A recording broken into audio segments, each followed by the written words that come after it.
Chicago. Welcome to the Fivers. But before we give you the lowdown, we had to fire someone because they were a dumb Dora. In real talk, here is the news on the level. You know what's the bee's knees? What? The talkie Jazz Singer starring Al Johnson. Jazz Singer is the first feature-length movie to have a pre-recorded dialogue. People say it's unreal, the cat's meow of real McCoy. For all you saps that haven't seen it yet, let me fill you in. The Jazz Singer is a movie about a boy named Jakey, the son of a Jewish cantor who wants to be a jazz singer, but is pressured by his father to use his God-given voice to sing as a cantor. Slow down. It's okay. Jackie, however, has other plans. After setting off on his own, Jakey works hard to become a success in the field of jazz. As Jakey's success increases, he continues to crave the support and love of his family. His mother supports him, but his father does not. His father thinks he's a dumb Dora for wanting to pursue the jazz career. Here, the climax of the movie resolves around a dilemma. Jakey must choose between starring in a Broadway show or returning to his deathly ill father to sing at the synagogue. Oh, good lordy, I don't know about you, but I'm hooked for sure. This man has the voice of an angel. Hot dog. Well, isn't that nifty?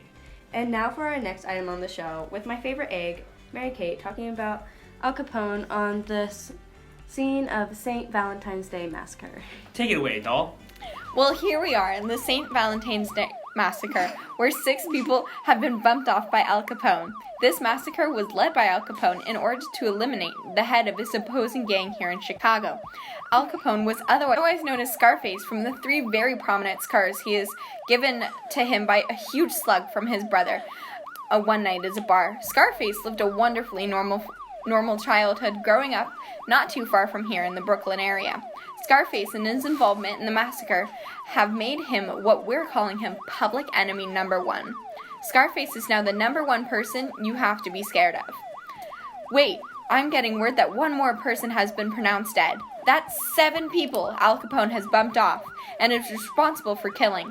All because he didn't like him. He just got him in a lather. Just know the police will not rest until Al Capone is a fish. Thank you. And back to Brian and Devin in the studio. Atta girl. Applesauce. Boy, that was a ducky story. Let's hear from Brian now on labor relations. I'm Brian, coming to y'all with some unreal news. Eggs have their minds set on Jack, and their workers are getting upset about work conditions. Unions are developing in these businesses, and there is a man by the name of John Lewis.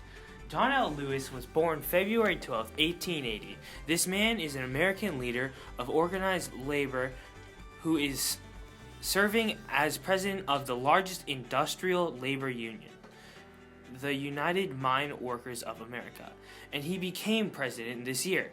John L. Lewis is a major influence in this era of coal mining. He has this idea of starting another union, and Congress of Industrial Organizations is what helped him make his idea a reality and created the United Steel Workers of America. John L. Lewis is a leader that is fighting for what he believes in. John L. Lewis was the president of the United Mine Workers of America. He built a pretty nifty reputation within the labor unions. He also got heavy sugar while he was helping run these unions.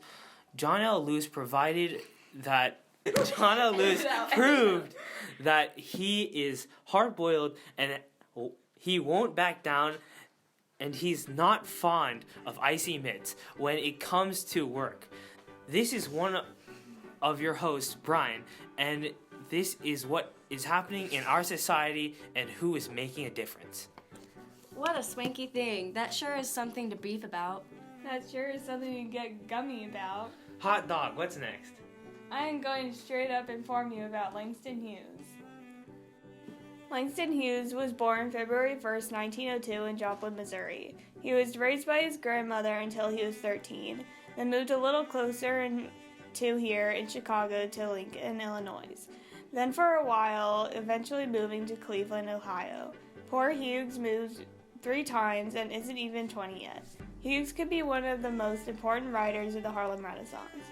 Hughes' creative genius so far is influenced by his life in New York City's Harlem.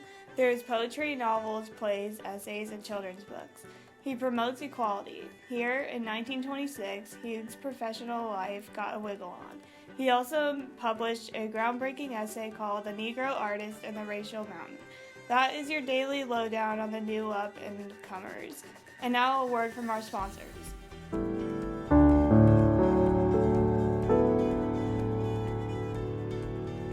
Serve every night for a full meal and a can ready to serve. Over 21 flavors, one for almost every day of the month.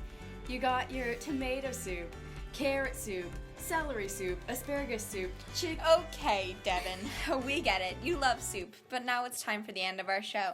Thank you again for Campbell's for sponsoring this episode of The Fibers. See you next week.